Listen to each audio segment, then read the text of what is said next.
అంతర్జాతీయ మహిళా దినోత్సవం సందర్భంగా జవహర్ నగర్ నగరపాలక సంస్థ పరిధిలోని మోహన్ రావు కాలనీలో మాజీ డిప్యూటీ మేయర్ రెడ్డిశెట్టి నాగరాణి శ్రీనివాస్ గుప్తా ఆధ్వర్యంలో అంతర్జాతీయ మహిళా దినోత్సవ వేడుకలు ఘనంగా నిర్వహించారు.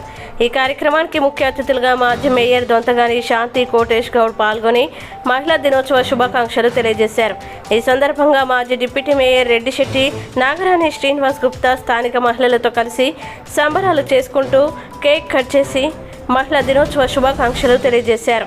ఈ కార్యక్రమంలో 8వ డివిజన్ మహిళలు రాధిక, రజిత, భారతి, వసంత, మౌనిక, హారిక, బాలమణి, రాణి, పద్మ, ఆశా వర్కర్లు, అంగన్వాడీ టీచర్లు, స్థానిక మహిళలు తదితరులు పాల్గొన్నారు.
ఈరోజు అంతర్జాతీయ మహిళా దినోత్సవం సందర్భంగా మా యొక్క నివాసంలో మహిళలందరినీ 8వ డివిజన్ మహిళా నాయకులను మరియు అదేవిధంగా అంగన్వాడీ టీచర్స్ను, ఆశా వర్కర్స్ అందరినీ తీసుకొని ఈరోజు వాళ్ళందరినీ కూడా సత్కరించడం జరిగింది. ఎందుకంటే అంతర్జాతీయ దినోత్సవం రోజు కాకుండా వాళ్ళు ప్రతిరోజు కూడా మహిళలు లేనిది ఏ కార్యక్రమం కూడా జరగదు. వాళ్ళు లేని పొద్దున లేస్తే రాత్రి వరకు ఒక తల్లిగా, ఒక అక్కగా, ఒక చెల్లిగా ప్రతి కార్యక్రమంలో కూడా మనకు అందుబాటులో ఉండి వారు లేని టైం అనేది ఏది ఉండదు. కానీ ఈరోజు మనం ఏదంటే ఒక రోజు అంతర్జాతీయ దినోత్సవం మహిళా దినోత్సవం ఉంది కాబట్టి ఈరోజు చేసుకోవడం జరుగుతుంది. అదేవిధంగా మన తెలంగాణలో కాంగ్రెస్ ప్రభుత్వం వచ్చిన తర్వాత, రేవంత్ రెడ్డి గారు వచ్చిన తర్వాత మహిళలకే పెద్దపీట వేయడం జరిగింది. ఉచిత బస్సు ఇవ్వడం జరగడం దాని విధానం ఏముందండి, వాళ్ళ పేరు మీద డబుల్ బెడ్రూమ్ ఇల్లు కానివ్వండి, ఏ విధమైన ప్రతి అన్ని కార్యక్రమాలకు ఉచిత వంట గ్యాస్ కానివ్వండి, మహిళకే పెద్ద శక్తిపీఠ, మహిళకే పీట వేయడం జరిగింది. కావున ఈరోజు అందరికీ కూడా అంతర్జాతీయ మహిళా దినోత్సవ శుభాకాంక్షలు తెలియజేస్తున్నాను. Thank you.